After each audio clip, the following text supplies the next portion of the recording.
ഇപ്പോൾ കുറച്ചായി രാവിലെ എഴുന്നേറ്റ് വരുമ്പോൾ തന്നെ ഭയങ്കര ക്ഷീണം കേട്ടോ. അതുകൊണ്ട് കുറച്ച് നേരം പുറത്ത് അങ്ങനെ വെറുതെ ഇരിക്കും. അതിനുശേഷം ചായയോടെയും കാര്യങ്ങളൊക്കെ നടക്കുകയുള്ളൂ.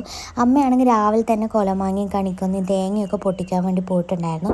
അപ്പോൾ അതൊക്കെ പൊട്ടിച്ചിട്ട് വരുവാണ് കേട്ടോ. നാളെ രാവിലെ നമുക്ക് വിഷുക്കണി ഒരുക്കേണ്ടതാണ്. അതായത് വിഷുവിൻ്റെ തലേ ദിവസമാണ് കേട്ടോ ഇന്ന്. തലേന്ന് രാവിലെ തന്നെ നമ്മൾ എല്ലാ സാധനങ്ങളും സെറ്റാക്കി വെക്കാറുണ്ട്. പിന്നെ ഫ്രൂട്ട്സൊക്കെയാണ് വേണ്ടത്. അത് വൈകുന്നേരം ടൗണിൽ പോയിട്ട് വാങ്ങിക്കുകയാണ് കേട്ടോ ചെയ്യുന്നത്. അപ്പോൾ രാവിലെ തന്നെ അതൊക്കെ റെഡിയാക്കി വെച്ചിട്ടുണ്ടായിരുന്നു. ഉച്ചയ്ക്ക് ശേഷമാണെങ്കിൽ നമ്മൾ അപ്പം ചുടാനുള്ള പരിപാടി നോക്കുകയാണ്. വിഷു സ്പെഷ്യൽ എന്ന് പറയുന്നത് തന്നെ ഉണ്ണിയപ്പമാണല്ലോ. അത് നമുക്ക് ഒഴിവാക്കാൻ പറ്റില്ലല്ലോ. അപ്പോൾ കൂട്ടൊക്കെ കൂട്ടി വെച്ച് കുറച്ച് നേരം കഴിഞ്ഞതിന് ശേഷം അമ്മ അപ്പമൊക്കെ ചുട്ടെടുത്തു. വൈകുന്നേരം ആണെങ്കിൽ കുളി കഴിഞ്ഞതിന് ശേഷം നമ്മൾ കണി ഒരുക്കാനുള്ള ആ ഒരു പരിപാടികളൊക്കെ നോക്കും. കണി ഏകദേശം നമ്മളൊന്ന് സെറ്റാക്കി വെക്കും കേട്ടോ. അപ്പോൾ അതിന് വേണ്ടിയിട്ടുള്ള സാധനങ്ങളൊക്കെ ഞാൻ എടുത്ത് വെക്കുവാണ്. ഫ്രൂട്ട്സും കാര്യങ്ങളൊക്കെ ഓപ്പൺ ചെയ്ത് വെക്കുന്നുണ്ട്. പിന്നെ ചക്കയാണ് കേട്ടോ ഉള്ളത്. ചക്ക നമ്മൾ ഇതുപോലെ പകുതിയായിട്ട് കട്ട് ചെയ്തിട്ട് അതിൻ്റെ ആ ഒരു മുറിയാണ് കേട്ടോ വെക്കുന്നത്. അപ്പം ഇതിൻ്റെ ആ ഒരു പെൺമുറി ഉണ്ടല്ലോ, ഈ ഒരു മുറി ഇതാണ് നമ്മൾ വിഷുക്കണിക്കായിട്ട് വെക്കുന്നത്. പിന്നെ നമുക്ക് വേണ്ടത് പച്ചത്തേങ്ങയാണ്. 2 പച്ചത്തേങ്ങ വേണം. 2 പച്ചത്തേങ്ങ എടുത്തിട്ടുണ്ട്. എന്നിട്ട് അതിൻ്റെ ആ ഒരു ചേരി ഉണ്ടല്ലോ, ചെറുതായിട്ട് ഇതുപോലെ ഒന്ന് ഇളക്കിയെടുക്കും.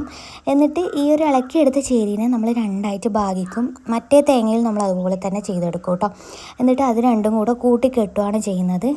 ഓരോ നാട്ടിലും ഓരോ രീതിയിലായിരിക്കും തേങ്ങ വെക്കുന്നുണ്ടാവുക. തേങ്ങ മുറിയൊക്കെ നമ്മളിങ്ങനെ ഫോട്ടോത്തിൽ വെച്ചിട്ട് കണ്ടിട്ടുണ്ട്. പക്ഷെ നമ്മൾ സാധാരണ ഇങ്ങനെ 2 തേങ്ങ വെച്ചിട്ട് ഇങ്ങനെ കൂട്ടിക്കെട്ടിയിട്ടാണ് കേട്ടോ വെക്കുക. അതും പച്ചത്തേങ്ങയാണ് വെക്കാറുള്ളത്.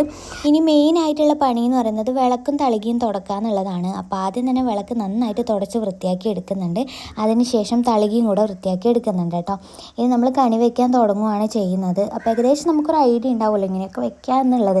അപ്പോൾ ഓരോ സാധനങ്ങളും വെച്ച് നീക്കി നോക്കി എങ്ങനെയാണ് ഭംഗിയെന്ന് വെച്ച് കഴിഞ്ഞാൽ അതുപോലെയാണ് വെച്ച് കൊടുക്കുന്നത്. പച്ചക്കറിയായിട്ട് നമ്മൾ വെള്ളരിക്ക, ക്യാരറ്റ്, തക്കാളി, പിന്നെ കോവയ്ക്കാണ് കേട്ടോ എടുത്തിട്ടുള്ളത്. ഉള്ളിയും കൂടെ എടുത്തിട്ടുണ്ട്. ഫ്രൂട്ട്സ് ആയിട്ട് നമ്മൾ ചെറുപഴം ഉണ്ടല്ലോ, അതിൻ്റെ ആ ഒരു പടന്ന പഴം എടുത്തിട്ടുണ്ട്. പിന്നെ 2 തരം മുന്തിരി എടുത്തിട്ടുണ്ട്. പിന്നെ ആപ്പിൾ എടുത്തിട്ടുണ്ട്. കൊലമാങ്ങ, പിന്നെ ഞാൻ നേരത്തെ കാണിച്ച ചക്കയും തേങ്ങയും ഇതൊക്കെയാണ് കേട്ടോ നമ്മൾ വെച്ചിട്ടുള്ളത്. ഇനി ഇതിൽ വയ്ക്കാനുള്ളതെന്ന് വെച്ച് കഴിഞ്ഞാൽ കണിക്കൊന്നയാണ്. കണിക്കൊന്ന നമ്മൾ രാവിലെയാണ് കേട്ടോ എടുത്ത് വെക്കുകയുള്ളൂ. അതായത് അത് ഫ്രിഡ്ജിൽ വെച്ചിട്ടാണുള്ളത്. അപ്പോൾ രാവിലെ വിളക്ക് കത്തിക്കുന്നതിന് മുന്നേ ആയിട്ട് കണിക്കൊന്ന അവിടെ എടുത്ത് വെക്കും. ഇതാണെങ്കിൽ നമ്മൾ അരിപ്പൊടി വെള്ളത്തിൽ ചാലിച്ചതാണ്.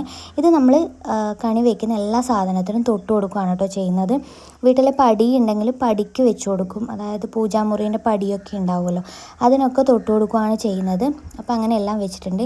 പിന്നെ ആ ഒരു കലത്തിൽ കാണുന്നത് ഉണ്ണിയപ്പമാണ്. നാളെ രാവിലെ എഴുന്നേറ്റ് നമുക്ക് വിഷുക്കണി കാണാം കേട്ടോ. അപ്പോൾ നെക്സ്റ്റ് വീഡിയോ ആയിട്ട് കാണാം. ബൈ.